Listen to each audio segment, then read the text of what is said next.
เที่ยวน้ำตกครับเที่ยวน้ำตกมื้อนี้มาเด้อเที่ยวน้ำตกกันแจ้งสามสันนครนายกครับมากับโมโมแหละหลายคนอยู่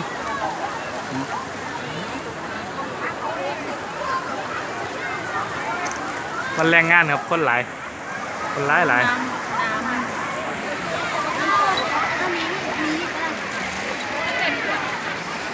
น้ำก็จะเหรียญอยู่มาเลยน้ำยังไหลอยู่ก็เหรียญเลย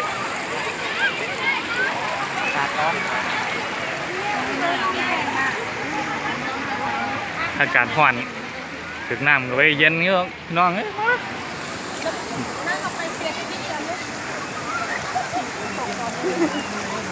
นั่งก่อนนั่งเบิ่งคนเล่นน้ำมันเย็นอยู่ครับเย็น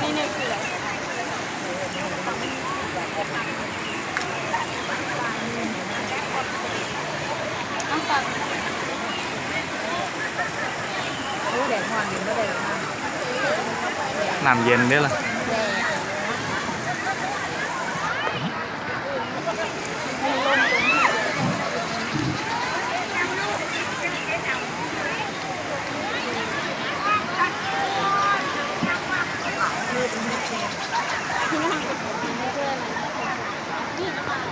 มีห่วงยางความ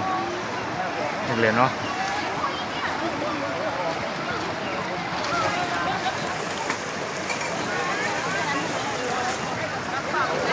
ไปหนุ่มกระโดดเลยเรียนน้ำกันครับโอ้เย็น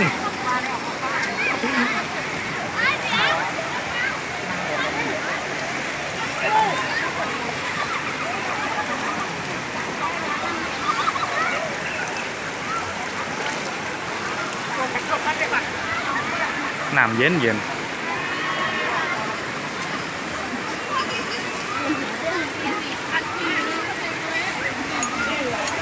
มีน้ำกินครับ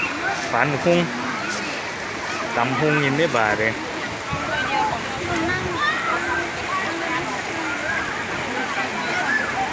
กินยังกันเนาะทางเนี่ยโอ้แซ่บเนี่ยเอากินบ้างเด้อกินตัวแซ่บใช่ไหมโอ้อ๋อยำขนมจีนยั่วๆจ้าไว้โอ้ตูดเส้นเลยแซ่บปะปลาแดกไม่จำไม่เห็นปลาแดกนี่หรือปลาแดกอ๋อเอาไปให้เล่าทั้งหมดทั้งเดี๋ยวเล่าเอาให้เล่าสารคามจำได้ไหมจะแซ่บเอาดูลองมึงดูจะคำยำขนมจีนให้ลาประมาณจำพอดีจะคำ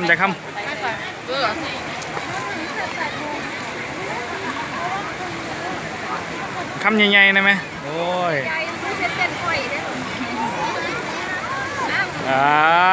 เนี่ยใช่ปะอันนี้ฝีมือไผ่เนี่ยครับโอ้ฝีมือคนนี้วะ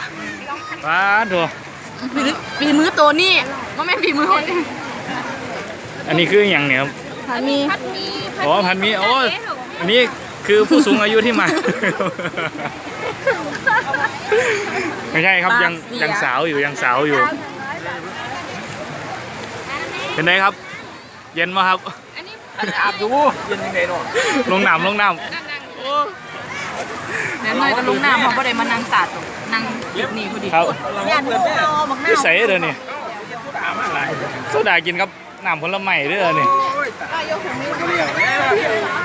มีวอดก้าผสมวอดก้าแซ่บดิ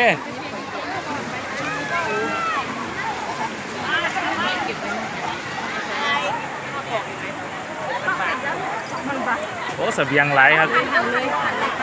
สบียงไหลมันพุ่งกับเป็นถุงคิดว่ายุ่มัดมือแล้วครับสิลงแบบบ่ตัดต่อยังไม่เอาสดๆยังสิแล้วครับบรรยากาศดี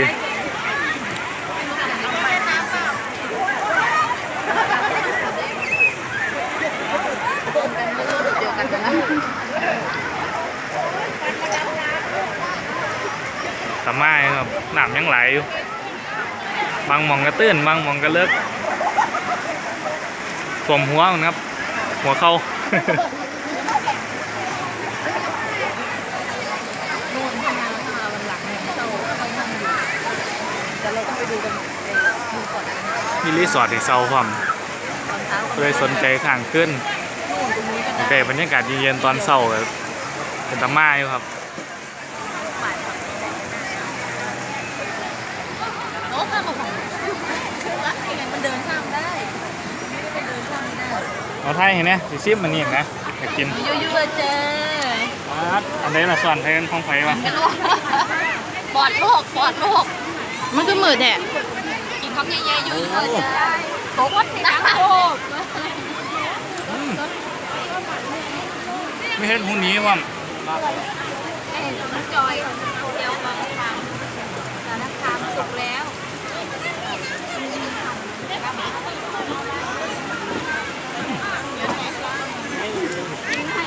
หมูรถพังคนนะจำ ยอด หมูต้องไปซื้อน้ำแข็ง เราคอยโตไปเหรียญหนามครับมาไทยแล้วว่าปิดคลิปแล้วฝากติดตามนะครับช่องEnjoy Channel มีคลิปใหม่ๆออกมาจะได้อัปเดตก่อนใคร ซื้อน้ำแข็ง บ๊ายบายไปแล้วครับ